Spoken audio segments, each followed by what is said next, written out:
Maravilha poder exaltar e glorificar esse Deus de aliança, esse Deus tremendo, esse Deus no qual a nossa fé está fundamentada, alicerçada, visto que Ele mesmo coloca em nossos corações a sua fé, a esperança, o amor, e assim vivemos para a glória do seu nome.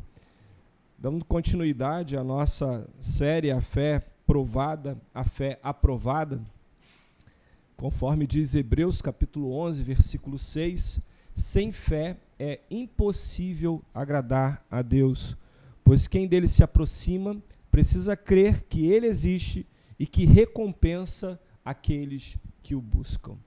Uma coroa imarcessível o Senhor tem preparado para cada um de nós, não pelas nossas obras, não pelas nossas realizações, mas pelo que o Senhor é. Como vimos lá no Salmo, a benignidade do Senhor, a fidelidade do Senhor, a aliança do Senhor é que produziu no coração de todos esses homens fé.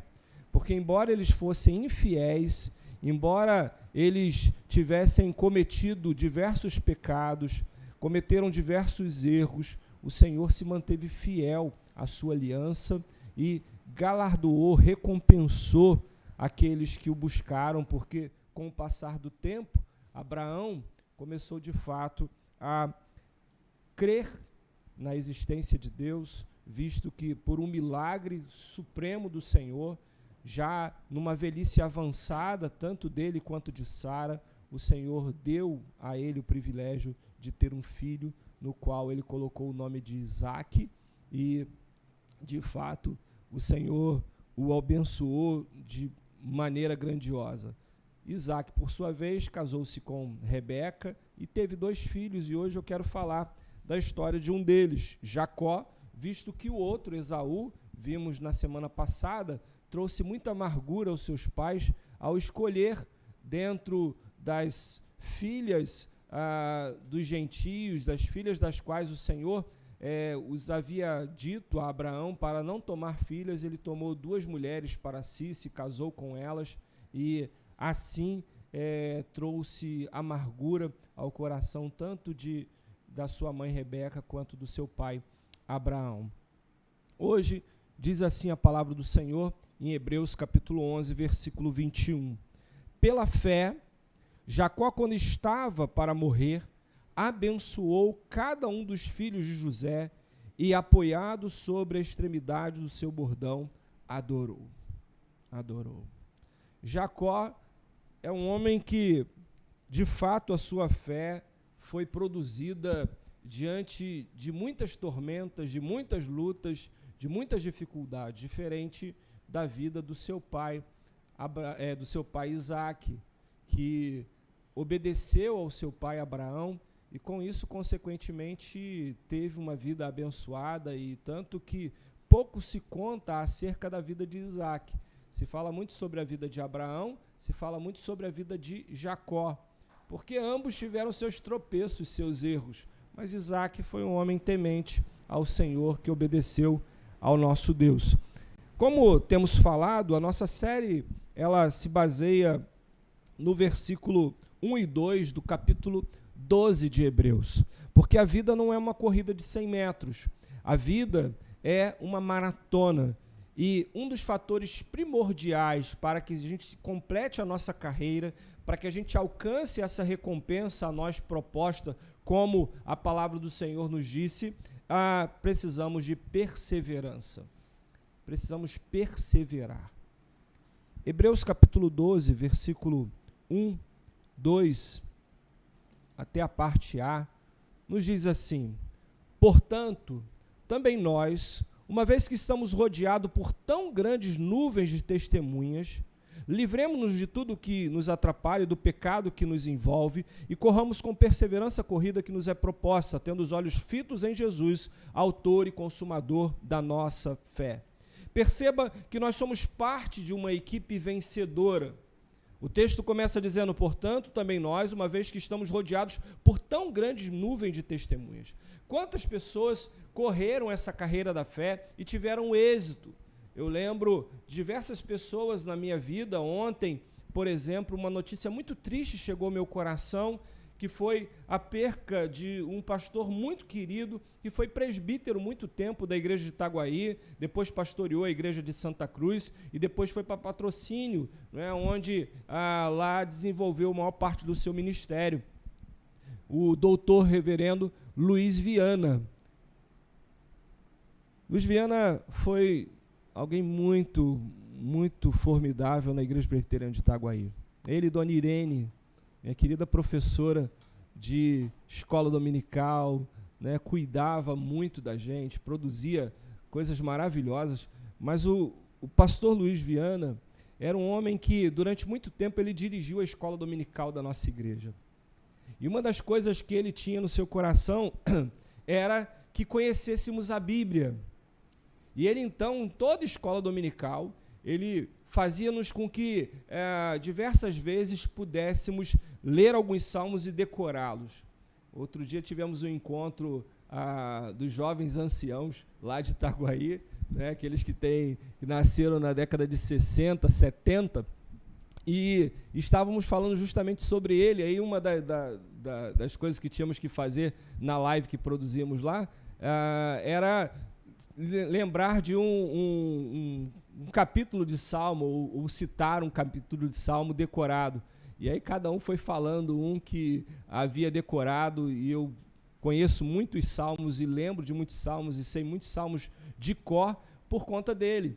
Assim também como, por exemplo, o nosso catecismo. Hoje as igrejas mal sabem que tem catecismo maior e menor.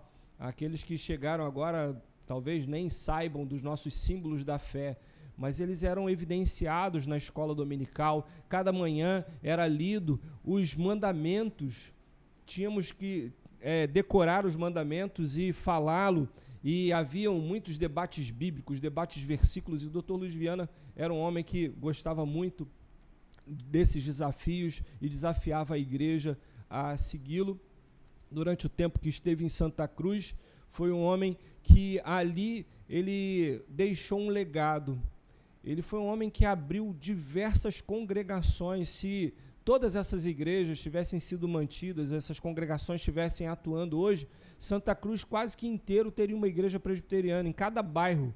Cesarão, João 23 e São Fernando e tantos outros lugares que ali tem, Areia Branca, lugares onde o evangelho se espalhou. Mas com o passar do tempo, isso foi, esses pontos de pregação, na verdade, elas foram terminando e acabou que não vingaram. Mas como é importante saber que fazemos parte de uma equipe vencedora. Fazer parte de pessoas que lutaram, perseveraram, venceram, e hoje o nosso irmão se encontra na presença do Senhor, recebendo agora a sua recompensa por tantos anos de dedicação, tantas lutas aquela família enfrentou. O Rubinho, um dos seus filhos, ele faleceu cedo com um problema cardíaco, e lembro que eu encontrei logo depois numa conferência da Fiel, ele e Dona Irene, e eles estavam ali perseverando na fé. Mesmo tendo perdido um filho jovem, pastor, eles estavam ali firmes na presença do nosso Deus.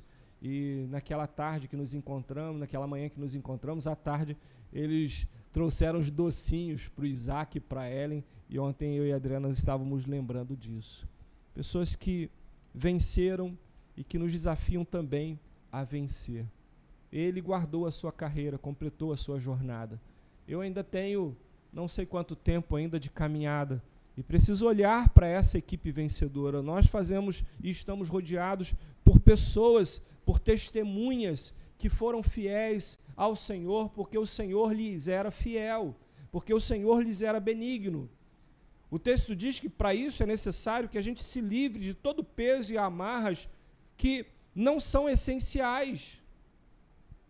Há muita coisa que a gente carrega na vida, muita coisa que a gente suporta na vida que não são essenciais, que não são prioridade, e a gente precisa se desvencilhar disso, a gente precisa se desamarrar disso.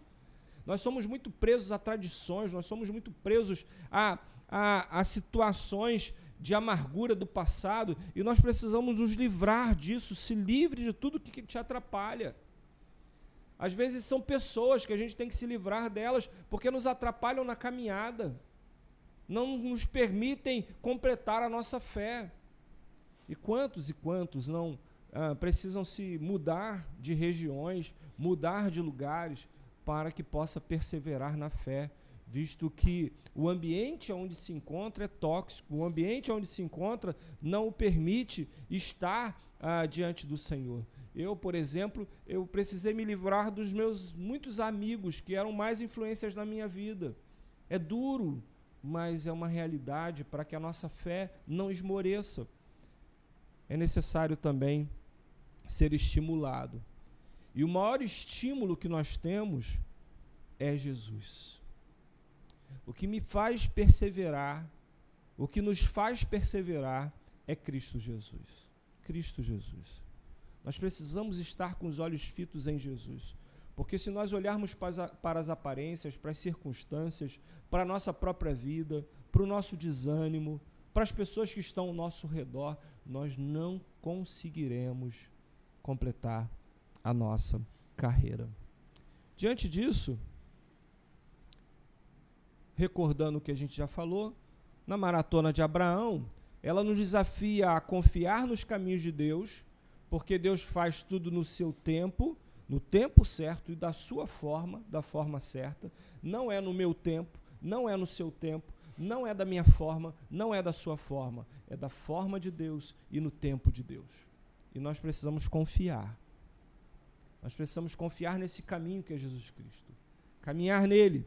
E nos apegar ao Deus das bênçãos e não nas bênçãos de Deus. Muitas vezes nós nos apegamos às bênçãos. Só que as bênçãos, da mesma forma que vêm, elas vão.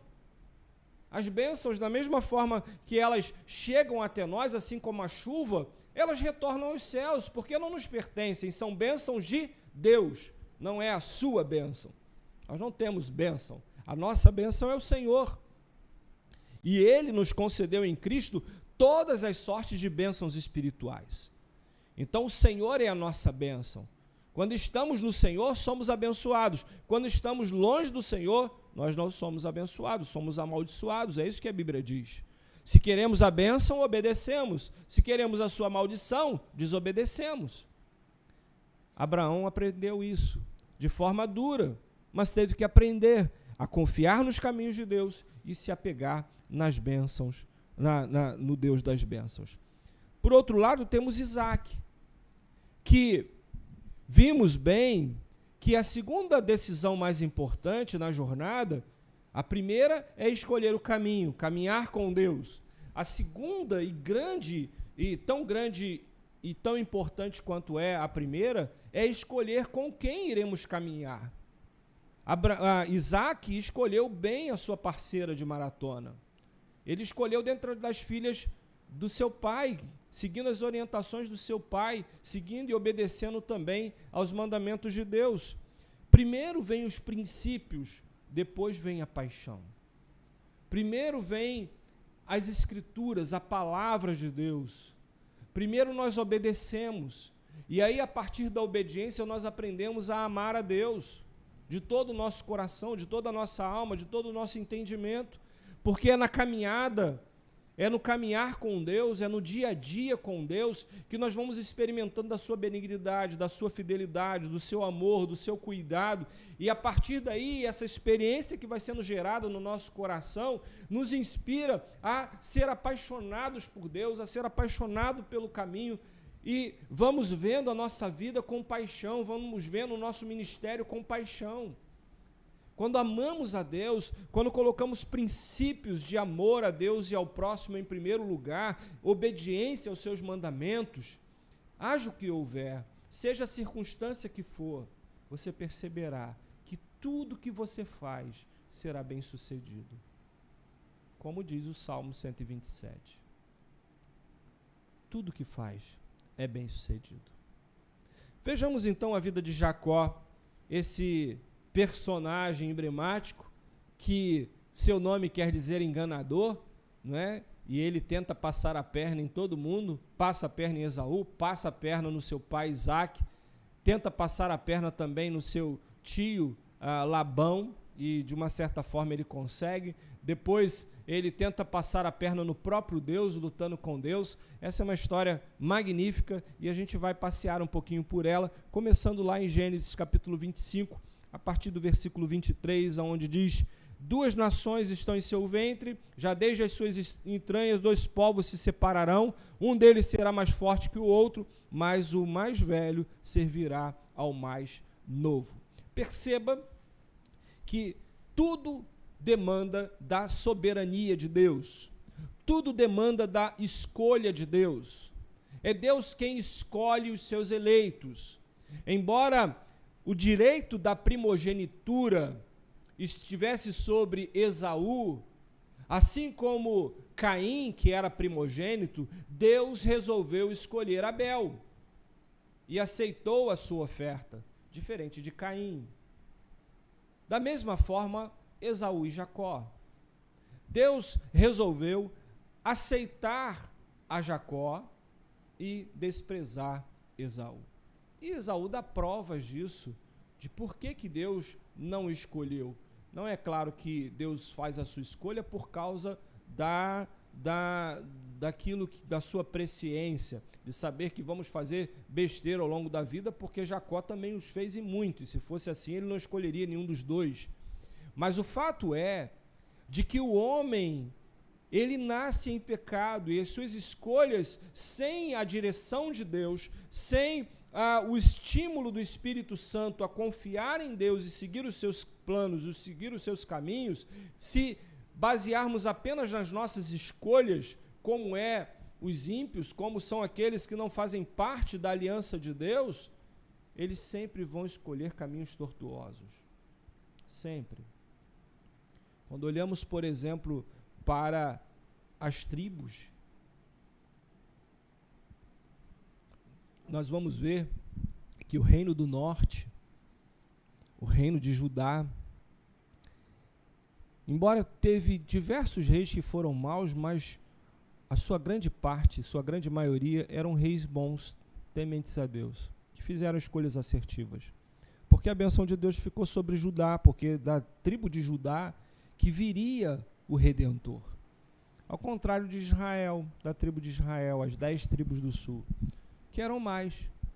E todos os seus reis, as 19 dinastias que houveram, todos eles foram maus, todos, nenhum sem exceção.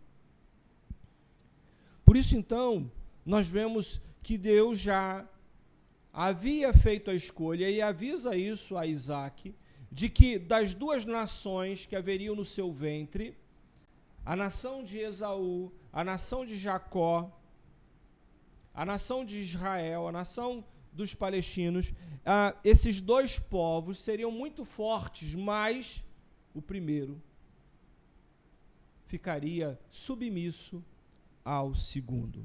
Ou seja, o mais velho serviria ao mais novo. Jacó é aquele que já no início agarra o calcanhar, ou aquele que age traiçoeiramente. Esse é o significado do seu nome. Agir traiçoeiramente, ou agarrar no calcanhar, passar na frente, trapacear. Seu nascimento é um nascimento que já há uma luta travada ali. Quando nós olhamos hoje, não é, para o ambiente lá da Palestina, quando vemos Israel, não é, tendo problemas ali na faixa de Gaza com os palestinos, com aqueles que estão ao seu redor, é por conta já disso, dessa briga que já havia sido travado lá no útero de Rebeca. E continuará sendo assim. E é impressionante porque, embora Israel seja um estado menor, ele é uma das grandes potências mundiais. Grandes potências mundiais. Todo dia chove para mais de 200 mísseis sobre Israel e nenhum consegue atingir aquele país, embora seja pequeno, mas tem um poderio militar. O povo de Israel é extremamente abençoado por Deus, não pelo que eles são, mas porque Deus havia prometido isso a Abraão, porque Deus é fiel na sua palavra. Vejamos o seu rastro. Lá em Gênesis capítulo 25, versículo 29 a 34, nós vemos sobre o direito da primogenitura. Olha como Jacó trapaceia com Esaú. Diz o texto: e Jacó cozera um guisado, e veio Esaú do campo, e estava ele cansado. E disse Esaú a Jacó: deixa-me, peço-te, comer deste guisado vermelho, porque estou cansado. Então disse Jacó: vende-me hoje a tua primogenitura. O irmão chega cansado, exausto, sem alimento, e Jacó está ali preparando um guisado vermelho, está ali preparando alguma coisa para comer, e o irmão chega e fala: poxa, me dá um pouco desse guisado aí. E Jacó fala para ele: eu te vendo pela tua primogenitura. E olha o quão insensato é o ímpio, o quão insensato, o quão tolo é aqueles que não têm a direção de Deus. Disse Esaú: eis que estou a ponto de morrer, e para que me servirá logo a primogenitura? Então disse Jacó: jura-me hoje. E jurou-lhe e vendeu a sua primogenitura a Jacó. E Jacó deu pão a Esaú e o guisado das lentilhas, e ele comeu e bebeu e levantou-se e foi-se. Assim desprezou Esaú a sua primogenitura. Aqueles que não têm aliança com Deus, ou que abandonam a fé, ou rejeitam essa fé, são assim. São pessoas que desprezam a criação. Dizem: não, nós nascemos do macaco. Preferem ter um macaco como pai do que ter, de fato, um Deus como seu pai, como seu criador, genitor. Um homem sem Deus, ele acredita em absurdos. O homem sem Deus, ele despreza tudo, ele despreza as leis, ele despreza os mandamentos, ele despreza o conhecimento de Deus, ele despreza a sua criação, ele despreza a sua concepção, ele despreza o seu viver, ele não tem esperança, ele não confia nos planos de Deus, nas alianças de Deus. Esaú é um homem que despreza tudo aquilo que vem da parte de Deus. Ele não se casa com mulheres da sua linhagem, ele prefere mulheres estrangeiras. Ele despreza o direito de ter nascido primeiro dentro de uma família que era uma família que tinha uma aliança direta com Deus. O seu bisavô, o seu avô, Abraão,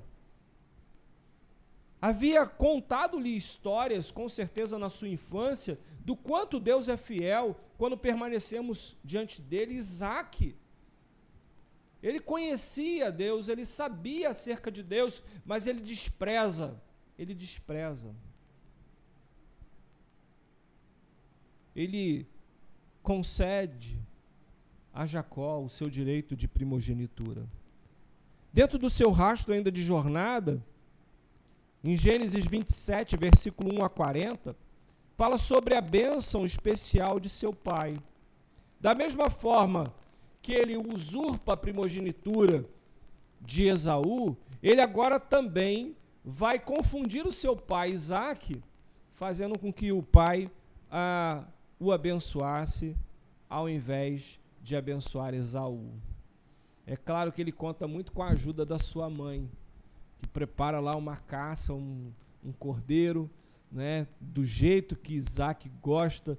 Mulheres sabem cativar os homens pelo estômago, né, sabem qual é o tempero a colocar na comida, né. Hoje é domingo, tem aquele almoço especial, né, e a mulher está querendo alguma coisa, e ela vai lá, prepara aquela macarronada maravilhosa, aquele frango, bota os condimentos lá em cima, e depois, né, com aquela conversa suave, né, e de fato a Rebeca ajuda a Jacó a usurpar a bênção que pertencia a Esaú, mas que já havia sido prometida por Deus para Jacó, e provavelmente a sua mãe lhe havia contado aquilo que Deus havia falado acerca de quando eles ainda estavam no ventre, como o próprio Davi expressa lá no Salmo 139, que assombroso é a maneira que Deus nos conhece, porque antes de nos formarmos dentro do ventre materno da nossa mãe, o Senhor já estabeleceu os nossos dias.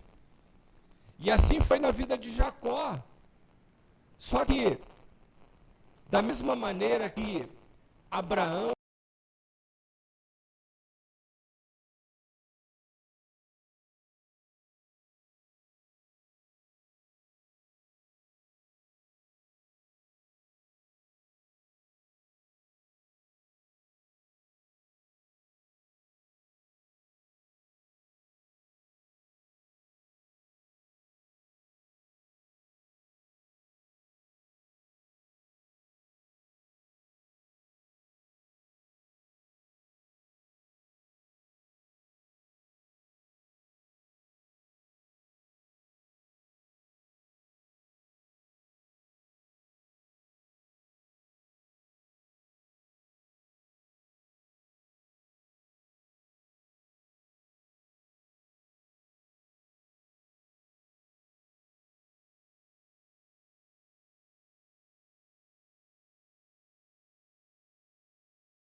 e a rocha é Cristo. E a rocha, ela foi maltratada, ela foi desprezada, ela foi cuspida, ela foi espancada, ela foi crucificada. E aí você quer construir a sua jornada, a sua vida cristã, em cima da areia, da vida boa, tudo certinho, tudo tem que ser perfeito, tudo tem que ser do seu jeito, tudo tem que ser da sua maneira, tudo tem que ser da sua forma. Nos preocupa hoje, porque se na minha geração nós já temos muita gente mimada, me preocupa essa nova geração que surge. Uma geração que não tem maturidade, uma geração que se magoa à toa, que se fere à toa. Sua fuga é o terceiro ponto. Primeira experiência que ele tem com Deus. Diz o texto lá em Gênesis 28, de 13 a 15. Ao lado dele estava o Senhor que lhe disse: Eu sou o Senhor, o Deus de seu pai Abraão e o Deus de Isaque. Perceba que essa é a primeira vez que Deus se revela a Jacó. Muitas vezes nós somos igual Jó. Temos até a nossa vida cristã, oramos pelos nossos filhos, não é? Tudo ali direitinho, porque tudo vai muito bem. Mas quando vem as experiências amargas, a gente começa a questionar. A gente começa a fazer pergunta demais. Porque a gente não entende os planos de Deus. Os planos de Deus são diferentes dos nossos planos. O tempo de Deus é diferente do nosso tempo, e Abraão experimentou isso. 25 anos se passaram até que chegasse o cumprimento da profecia. E é interessante porque Jó, depois de ter passado por tudo aquilo, no final, quando Deus revela a ele os seus planos para a sua vida, ele diz: eu te conhecia só de ouvir falar, mas agora os meus olhos te veem. É nos momentos mais difíceis, se mantermos firmes na jornada que Deus tem para a nossa vida, é que nós vamos experimentar, de fato, ver quem Deus é. Porque enquanto confiamos na nossa força, nós temos uma mente vaga acerca daquilo que Deus é. São as experiências. As experiências com Deus são que promovem marcas, e as experiências com Deus nem sempre são fáceis. As experiências com Deus acontecem muitas vezes no deserto. Assim como Jesus foi levado para o deserto, a fim de passar ali 40 dias para ser tentado. Assim como o povo de Israel ficou 40 anos no deserto, para que pudesse experimentar quem é Deus. Nós só vamos experimentar quem é Deus quando todos os nossos recursos se esgotaram. A gente já não tem mais comida, a gente já não tem mais água, a gente já não tem mais casa. E a gente percebe que tudo aquilo que a gente fez talvez tenha sido em vão, e começa a nossa crise, e a gente começa a ver as coisas, a gente começa a perceber que talvez o lugar que a gente esteja não é o melhor lugar para estar. Até que Deus se revela. E se eu sou o Senhor, o Deus de seu pai Abraão e o Deus de Isaque, darei a você e seus descendentes a terra na qual você está deitado. Ele estava no meio do nada. Ele tinha uma pedra que servia de travesseiro. E de repente, ali no seu desespero, nas suas insônias, porque ele está fugindo, porque Esaú, seu irmão, quer matá-lo, porque ele já havia trapaceado 2 vezes com seu irmão, ele fugindo, desesperado, Deus se revela a ele. Deus diz para ele, versículo 14, seus descendentes serão como o pó da terra, e se espalharão para o oeste e para o leste, para o norte e para o sul. Todos os povos da terra serão abençoados por meio de vocês e da sua descendência. Eu estou com você e cuidarei de você, aonde quer que vá, e eu o trarei de volta a esta terra. Não deixarei enquanto não fizer o que lhe prometi.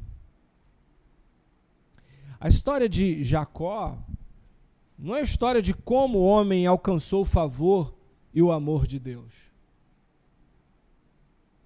Muitas vezes a gente acha que nós alcançamos o favor e o amor de Deus. Porque eu estou há 50 anos nessa igreja, estou aqui desde a fundação, eu sou zeloso, eu participo de tudo, né? Eu dou meu dízimo, eu sou o homem, olha, eu conquistei muitas coisas, eu consegui criar meus filhos, alcancei meu emprego, formei na faculdade. Quer que te diga uma coisa sincera? Tudo isso é nada para Deus. Suas conquistas de nada servem. Sabe por quê? Porque se Deus não tivesse te criado, onde estariam as suas obras? Você sequer existiria. Sequer você teria nascido. Às vezes nós penduramos os nossos diplomas com tanto orgulho na parede. Mas é impressionante. Eu raramente fui convidado para celebrar um culto de gratidão pela formatura de alguém. Sabe por quê? Porque são suas conquistas. Nós não entendemos de que tudo foi conquistado, porque Deus nos deu sabedoria, poderíamos ser um débil mental. Somos exatamente como os 9 leprosos que foram curados por Jesus, mas apenas um volta para agradecer. Somos um povo ingrato. Jacó é um homem ingrato. A história de Jacó é uma história de alguém ingrato, de alguém trapaceiro, de alguém enganador. E Deus vai revelar que tudo que acontece na vida de Jacó, embora ele seja esse enganador, o diabo, né? Porque é isso que também Jacó significa, né? Enganador, é a mesma expressão usada para Satanás, enganador, aquele que enganou a mulher. A história dele conta com o favor e com o amor de Deus. É como Deus alcança um homem deplorável, um homem trapaceiro, que engana o próprio pai, tentando conquistar a sua bênção. E aí Deus vai mudar a sua vida. Deus vai mudar a sua história. Deus vai mudar o seu nome. Deus vai mudar até mesmo o desenrolar da sua história com Esaú, seu irmão. Diz assim a palavra de Deus, versículo 20 e 21, se Deus estiver comigo, cuidar de mim nesta viagem que estou fazendo, e prover-me comida e roupa, e levar-me de volta em segurança à casa de meu pai, então o Senhor será o meu Deus. É essa relação que eu e você nos desenvolvemos com Deus. Se Deus me abençoar, se Deus cuidar de mim, se Deus me der roupa, se Deus me der comida, se Deus me der segurança, aí sim eu vou ser dizimista. Aí sim eu vou frequentar a igreja, aí sim eu vou cultuar a Deus. Mas eu preciso primeiro ver o favor de Deus. Primeiro eu quero a bênção. E depois de receber a bênção, aí eu vou pensar no caso se eu sirvo a Deus ou não. E perceba que mesmo Deus falando com ele, ele vai ser um homem ainda que vai continuar trapaceando, continuar passando a perna. Veja o que acontece com ele lá em Padã Arã. Primeiro ele tem um encontro, não é? Diz a palavra do Senhor, Gênesis 29, de 9 a 11, eu estou pulando os textos, não dá para ler toda a história de Jacó, depois você leia com calma aí. Hoje é domingo, dia do Senhor, né? Dia que a gente pode ficar um tempo mais, né? Durante a semana a gente tem muito o que fazer, e aí final de semana, domingo, é o dia que a gente pode ler a Bíblia, né, irmão? A gente lê a Bíblia a hora mais, porque é o dia do Senhor, o dia que a gente descansa na presença do Senhor. Então, depois leia aí Gênesis de 25 até 30, 32, na verdade, esses capítulos aí, e aí você vai compreender melhor essa história. Mas diz assim, Gênesis 29, de 9 a 11. Ele ainda estava conversando quando chegou Raquel com as ovelhas de seu pai, pois ela era pastora. Quando Jacó viu Raquel, filha de Labão, irmão de sua mãe, e as ovelhas de Labão, aproximou-se, removeu a pedra da boca do poço e deu-lhe de beber as ovelhas de seu tio Labão. Depois Jacó beijou Raquel e começou a chorar bem alto. Então ali, o primeiro encontro de Jacó com Raquel. E diz a palavra de Deus que de imediato, né, Jacó já se viu enamorado, né, por Raquel, que era filha, diferente de Esaú, que tomou das hititas, né, as suas esposas. Jacó, ele vai ir para o meio da sua parentela, até conselho da sua mãe, para poder ali encontrar refúgio, porque o seu irmão está querendo matá-lo, e também conseguir uma esposa ou alguém que pudesse dar a ele uma descendência. E aí ele se apaixona. E aí começa então uma briga, né, de gato e rato.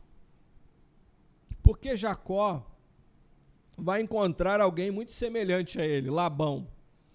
Labão é tão enganador, é tão traiçoeiro quanto Jacó.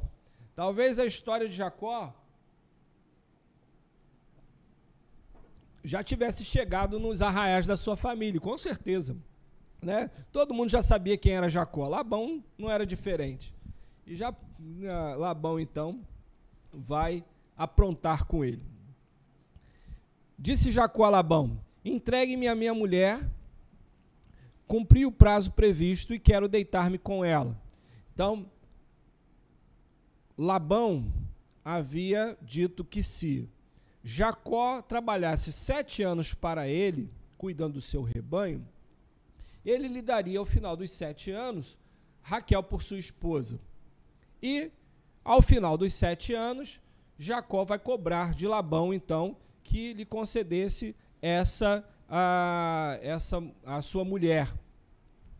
E Labão reuniu todo o povo daquele lugar, deu uma festa, mas quando a noite chegou, Labão sabia que Jacó, se casasse, iria embora ou iria montar a sua própria estrutura, e Jacó era um homem abençoado por Deus, lembra? Tudo aquilo que Jacó fazia era abençoado, era próspero, porque Deus tinha concedido a bênção a ele. E não querendo perder, né, os 7 anos de vaca gorda, ele quis propor, ou fez com que Jacó, e ele sabia do amor, porque ninguém trabalha 7 anos por causa de uma mulher, né, a não ser que a ame muito. Então, diferente de Isaac, seu pai, ele coloca a paixão em primeiro lugar. Jacó é extremamente apaixonado, ele deixa os princípios de lado e se lança à sua paixão. E aí as consequências vêm. Nós precisamos primeiro valorizar os princípios, depois nós conseguimos a paixão, o amor. E naquela noite, então, ele deu a sua filha Lia a Jacó, e Jacó se deitou com Lia.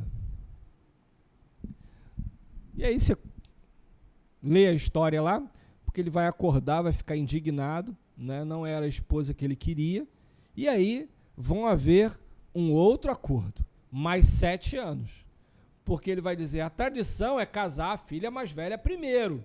Isso já é uma lição a Jacó, que havia roubado o direito da primogenitura. E aí ele vai ter a grata surpresa de que, ou a infeliz surpresa de que, quando acordou, né, na lua de mel, ele, crente que tinha sido com Raquel, tinha sido com Lia. Ele fica revoltado. Ele vai até Labão e vai discutir com Labão, e Labão fala, tudo bem, você quer a outra, eu te dou, mas você vai ter que trabalhar mais 7 anos para mim. E aí ele aceita o desafio, porque ele amava a Raquel. E ele então vai trabalhar mais 7 anos, que na verdade são mais 6 anos, porque depois que passa 1 ano, né, casado com Lia, ou seja, 8 anos depois, Labão lhe oferece então Raquel. E aí, até para estimular a continuar trabalhando lá com mais empenho, porque imagine ficar trabalhando 14 anos, né, e não ganhando a recompensa. Então o trabalhador é digno do seu salário, e Labão, depois de 1 ano, ele concede a mão, e aí ele se casa, e aí de fato ele despreza Lia. Deus vai abençoar Lia, vai dar filhos a Lia. Lia vai perceber que não era o amor do seu esposo que ela ganharia como recompensa na sua jornada, mas era o amor dos seus filhos e o amor de Deus para com ela, e ela então concede filhos a Lia, diferente de Raquel, que é estéril, não gera filhos, não concede filhos, e aí depois de muito tempo é que Deus vai conceder, e aí Deus vai novamente, né, provar a fé de Abraão, conceder a ele, a Raquel, 2 filhos, né, que vão nascer dela.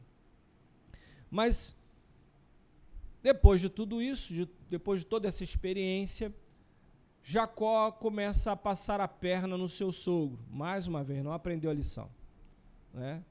O sogro coloca ele para trabalhar e ele fala assim, olha, eu estou trabalhando de graça aqui, né, já tinha ganhado as 2 filhas, estou trabalhando de graça aqui, vamos fazer o seguinte, eu quero meu rebanho. Então vamos fazer o seguinte, as ovelhas que nascerem, as cabras que nascerem, as que forem listradas, pintadas, serão minhas. As que forem limpas, puras, brancas ou pretas, serão suas. E aí Labão sabia que nascia muito mais cabras, né, preto e branco do que as malhadas. E ele aceita o desafio. Só que aí, o que Jacó faz? Ele pega e vai lá, pega uma vareta, né, tira algumas cascas para que ela ficasse malhada, e toda vez que o rebanho ia beber água, ele colocava aquela vareta lá, e começa a nascer muito mais malhadas e pintadas do que as pretas e brancas. Aí o rebanho dele começa a aumentar, os filhos falam, tem alguma coisa errada aí. Aí Labão fala, não, vamos inverter esse negócio. Aí ele vai e faz ao contrário, e aí começa a nascer as ovelhas, enfim, de todas as formas ele está passando a perna, até que os filhos falam, não aguenta mais esse rapaz, manda ele embora daqui, porque desse jeito a gente vai à falência. E aí ele sai. Raquel pega os ídolos, né, os deuses dos lares que aquele povo costumava ter, e leva com ela. E aí ele mais uma vez engana Labão, e é uma confusão danada, e depois você lê esse texto, mas eu quero chegar no ponto chave dessa passagem, onde de fato a gente traz a nossa conclusão, que é a sua segunda experiência com Deus. Jacó mais uma vez tem que fugir, sair da terra de Padã Arã, e ele agora tem que ir para algum lugar, e ele precisa ir para justamente aonde Esaú se encontra. E ali ele tem medo de morrer.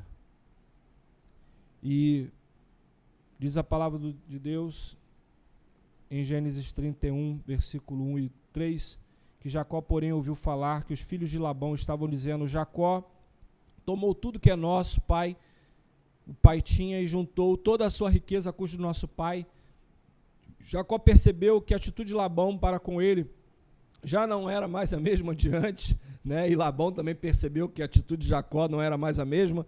E o Senhor disse a Jacó, volte para a terra de seus pais e de teus parentes, e eu estarei com você. E aí vem os grandes desafios da vida. Porque Deus manda ele direto para a morte. Jacó sabe que se ele voltar para lá, Esaú vai acabar com ele. Esaú é guerreiro. Esaú é caçador. Mas Deus manda ele voltar para lá. E aí começa o exercício da fé. Lá no versículo 21 e 24, diz que assim os presentes de Jacó começaram a seguir sua frente. Ou seja, o que Jacó faz? Ele mais uma vez usa do artifício de enganar. E vai ser assim a vida quase que toda. Ele pega, manda alguns servos na frente com o rebanho, e aí esse rebanho chega até Esaú, e Esaú pergunta, de quem é esse povo aí? Quem que é esse? É do meu patrão. E ele mandou te presentear com isso aqui. E aí vai à frente os presentes. E ele passa a noite no acampamento. Depois ele pega as 2 mulheres, seus 11 filhos, as 2 servas, coloca eles também à frente. E ele foi dividindo, escalonando os presentes e os servos, mandando de pouco em pouco. Ele pegou toda a riqueza que ele havia acumulado e foi tentando comprar mais uma vez seu irmão. Vender para o seu irmão. E vai mandando, e vai mandando, e vai mandando. Por último, ele bota a família. Manda a família atravessar o Jaboque e ele fica no acampamento. Covarde Jacó. né? Diz o texto que depois de havê-los feito atravessar o ribeiro, fez também passar tudo o que possuía, e Jacó ficou sozinho. Jacó falou, né, mata a família primeiro, tudo que eu tenho, até Raquel, e aí eu escapo para ser abençoado. E aí veio um homem que se pôs a lutar com ele até o amanhecer. E aí uma luta é travada, aquele homem vendo, e é o próprio anjo do Senhor ali, vendo que ele tentava de todas as formas vencer, toca-lhe a coxa, e no final esse homem pergunta, qual é o seu nome? E Jacó responde, e Jacó respondeu ele. Então disse o homem, seu nome não será mais Jacó, mas sim Israel, porque você lutou com Deus e com homens e venceu. A partir dali, então, Jacó deixa de ser Jacó e passa a ser Israel. E a partir de então, Deus começa a agir no coração de Esaú, que vai perdoar a Jacó. Esse povo se estabelece. Jacó, depois nós vamos ver no domingo seguinte, tinha uma preferência por José. José vai desafiar a todo mundo, dizendo que Deus, né, o havia exaltado e colocaria todo mundo ajoelhado diante dele, inclusive seu pai Jacó. E aí os irmãos o vendem por ciúme, enfim, a gente vai ver essa história depois. Mas algumas lições eu tiro desse texto para as nossas vidas. Primeiro, Deus não tem pressa. Deus não é afobado. Deus tem toda a eternidade. Um dia para Deus é igual a 1000 anos. Para você 1000 anos pode ser muito, para Deus não é nada. Não é nada.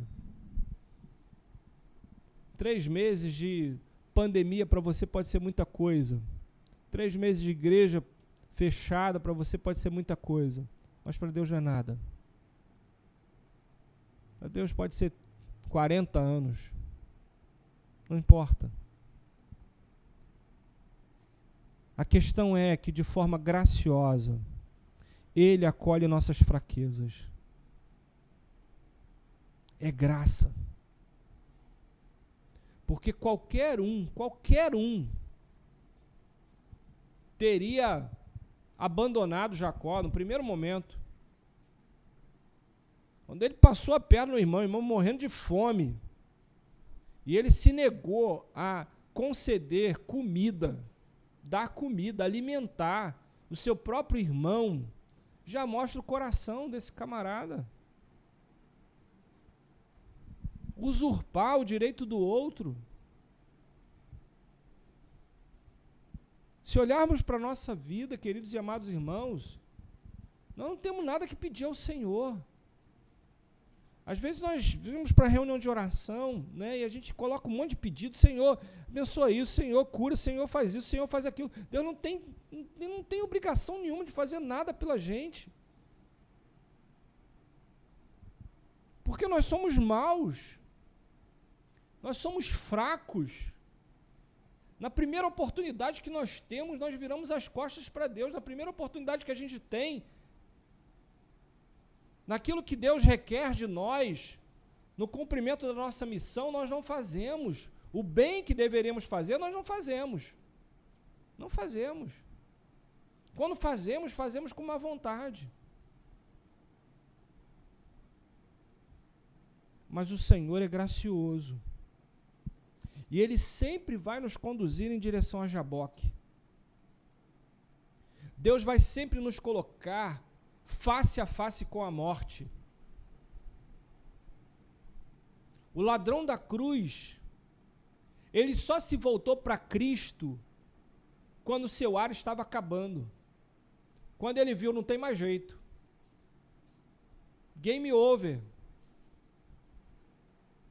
Aí ele, Senhor, lembra-te de mim quando entraram no teu reino. E aí Jesus podia ter falado para ele, sem vergonha, né, você? Você estava blasfemando agora há pouco aqui. Você estava caçoando de mim. Estava rindo, você é filho de Deus, desce daí, tira a gente daqui também. Agora você vem cheio de piedade, cheio de humildade, com espírito quebrantado, porque você está morrendo, né? Sem vergonha. Mas Jesus não faz isso. Jesus diz, hoje mesmo estarás comigo no paraíso. Jesus, Deus não nos trata como nós o tratamos. Ele nos concede a sua graça, o seu amor. Mas Ele nos conduz para Jaboque. É o lugar que a gente tem que lutar. É o lugar da nossa sobrevivência. É o lugar que a gente tem que se agarrar a Deus. Porque Ele, só Ele é a nossa esperança de salvação. Só Ele pode nos salvar. Só Ele pode mudar a nossa sorte. Só Ele pode mudar o nosso destino. Só Jesus. E de Betel ao Jaboque. No primeiro momento, no primeiro encontro é Betel, é lugar do encontro, é lugar onde Deus aparece para você. É lá na sua conversão. Só que entre a conversão e a salvação, há um caminho, uma maratona a ser percorrida. O grande problema é esse, que as pessoas muitas vezes se convertem, mas abandonam a fé. O caminho vai se tornando cada vez mais difícil. Deus vai nos levando cada vez mais para Jaboque, com Labão atrás da gente e com Esaú na nossa frente, com as duas pessoas, os dois inimigos que nós trapaceamos. E é aquela famosa frase, se correr o bicho pega, se ficar o bicho come.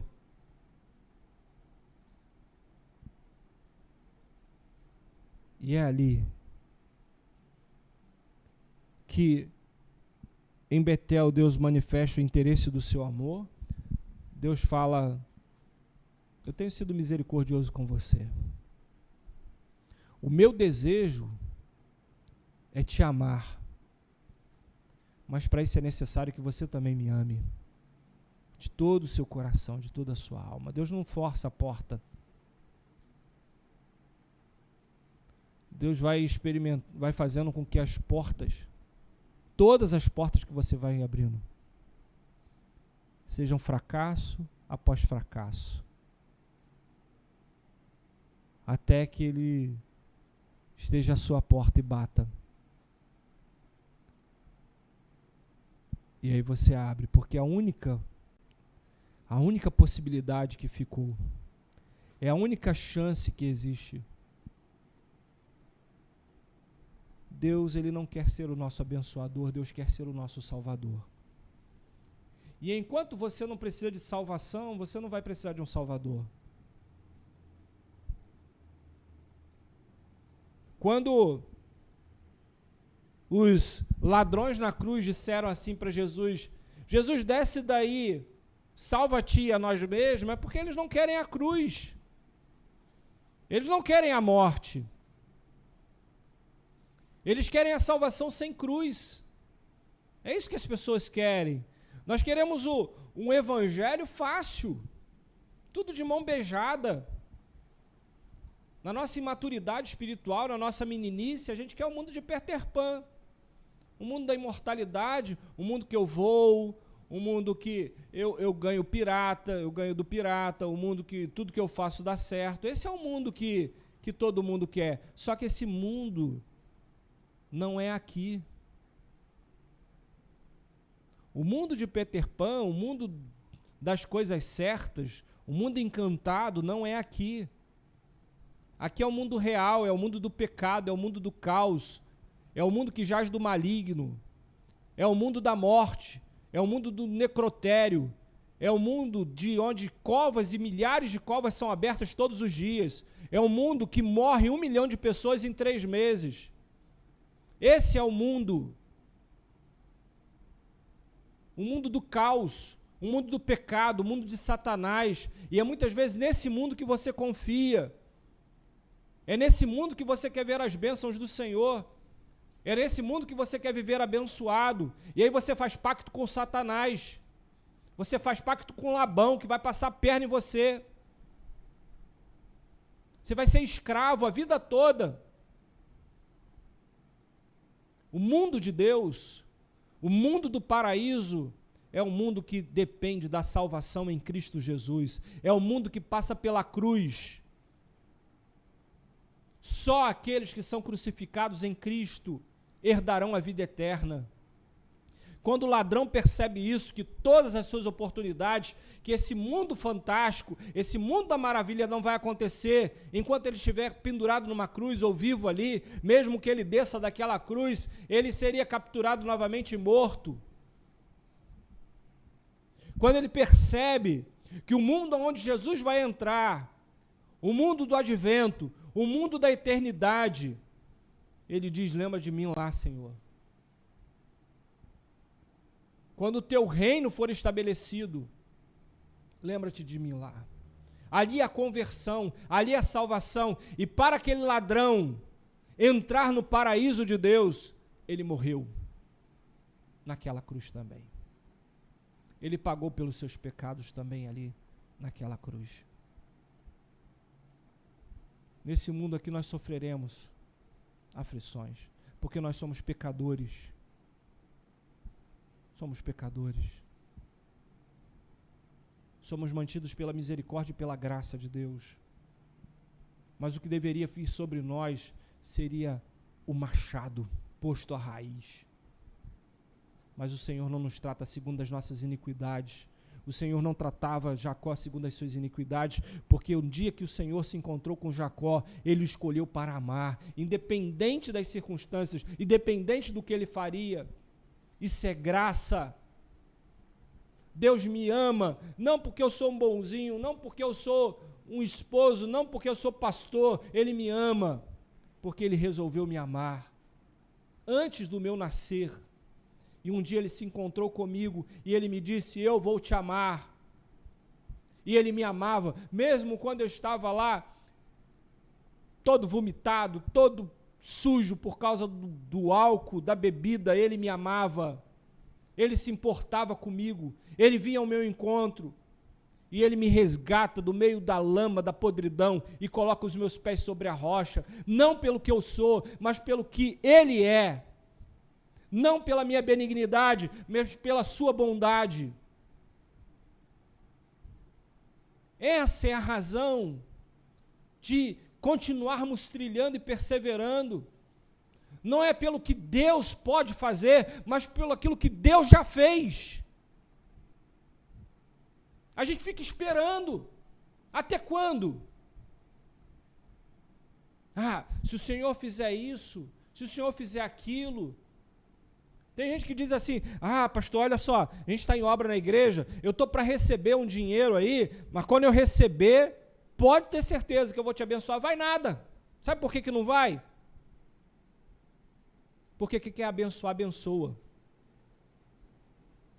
Como aquela viúva pobre, que só tinha 2 moedinhas, e ela entregou o seu tudo ao Senhor.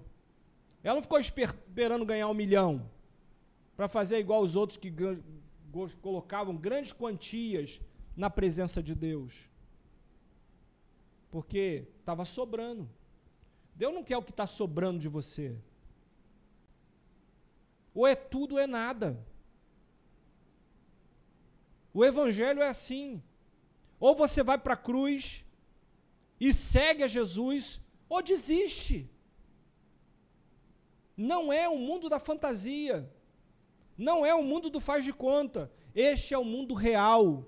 Ou você morre para este mundo, para nascer no novo mundo, no reino de Deus, ou você vive aqui nesse mundo, mas não viverá no reino de Deus. Jacó lutou com Deus. Em Betel, Deus se manifestou, se interessando em amá-lo. Em Jaboque, Deus o transformou. Que sejamos transformados pelo poder de amor de Deus. Que a gente já tenha chegado em Jaboque. Que a gente já tenha chegado em Jaboque. que você já tenha passado o vale de Jaboque, para que você possa experimentar um Deus bom, agradável e perfeito. Vamos orar? Deus, exaltado seja o teu nome sobre toda a terra, porque não é o que somos, mas o que o Senhor é. Que nessa manhã, ó Deus, possamos, em nome de Jesus, buscar em primeiro lugar o seu reino. Entender que o Deus da bênção é mais importante que a bênção de Deus. Ó Deus, que possamos, ó Deus, colocar em primeiro lugar os nossos princípios, para que a paixão, o amor, possa inundar o nosso coração. Que possamos entender, ó Santo Deus, que o Senhor não tem pressa, nenhuma pressa. Diversos anos se passaram na vida de Jacó até que ele se encontrasse com o Senhor no Jaboque. Há uma grande jornada entre Betel e Jaboque. Que possamos, ó Deus, seguir o exemplo daqueles que venceram. Que possamos, ó Deus, nos livrar de tudo aquilo que nos embaraça, do pecado que tenazmente nos assedia, até que fiquemos sozinhos, assim como Jacó ficou. Já não tinha mais família, tudo já tinha ido na sua frente, estava apenas ele. E é quando ficamos sozinhos, talvez em cima de uma cama com Covid-19, onde a gente não tenha nem a companhia dos nossos familiares, que seja o nosso Jaboque, que seja o nosso lugar de encontro contigo, o lugar onde sairemos feridos, o lugar onde seremos derrotados, o lugar que talvez seja a nossa morte, mas seja um novo nascimento, um lugar de transformação, aonde o nosso nome é mudado, aonde deixamos de ser apenas criaturas e passamos a ser filhos de Deus. Assim como aquele jovem que gastou dissolutamente a sua vida, que passou tanto tempo dentro da casa do pai, mas não conhecia o pai. E quando ele experimentou a fome, quando ele experimentou a quase morte, ele volta para casa e o pai disse: esse meu filho estava morto e agora ele vive. Como Jó, que diz: agora sei que o meu Redentor vive. Como muitos desses 1 milhão de pessoas, eu creio, que morreram, tiveram seu encontro verdadeiro com Deus, quando desprezaram Deus a vida toda, como aquele ladrão da cruz, e no seu último suspiro, no seu último dia de vida, devem ter olhado para os céus e devem ter dito: Senhor, lembra-te de mim. Um dia o Senhor disse que me amava. Eu não acreditei nesse amor por causa dos problemas que tive, das dificuldades que tive, e o abandonei, e agora, Senhor, olha para mim. E Deus, com a sua graça, os envolveu, e Deus, com a sua graça, os levou para junto dele, e hoje eles estão vivendo vida plena. Às vezes temos tristeza em nosso coração, Senhor, e ficamos amargurados quando perdemos alguém, quando perdemos um ente querido, mas talvez, ó Deus, tudo isso é fruto do nosso egoísmo, porque de fato eles, ao se encontrarem com Deus, estão vivendo a verdadeira vida. Nós é que somos os desgraçados. Nós é que estamos na miséria. Nós é que continuamos vivendo num mundo que jaz do maligno. Nós é que continuaremos vendo a miséria na face da terra, a injustiça na face da terra. a escassez na face da terra. Nós é que estamos sofrendo, nós é que somos os sofredores. Eles estão na tua presença, gozando das maravilhas, das benesses que o Senhor tem preparado para nós. Coisas que olhos não viram, ouvidos não ouviram, mas que o Senhor tem preparado para cada um de nós. Deus, coloca o nosso olhar em Ti tão somente. E aí seremos gratos ao Senhor até pela pandemia. Seremos gratos ao Senhor até pelas coisas ruins que nos acontecem, porque elas se transformam em peso de glória. Que seja assim, ó Deus, em nome de Jesus. Amém. Amém. Que a graça do Senhor Jesus Cristo,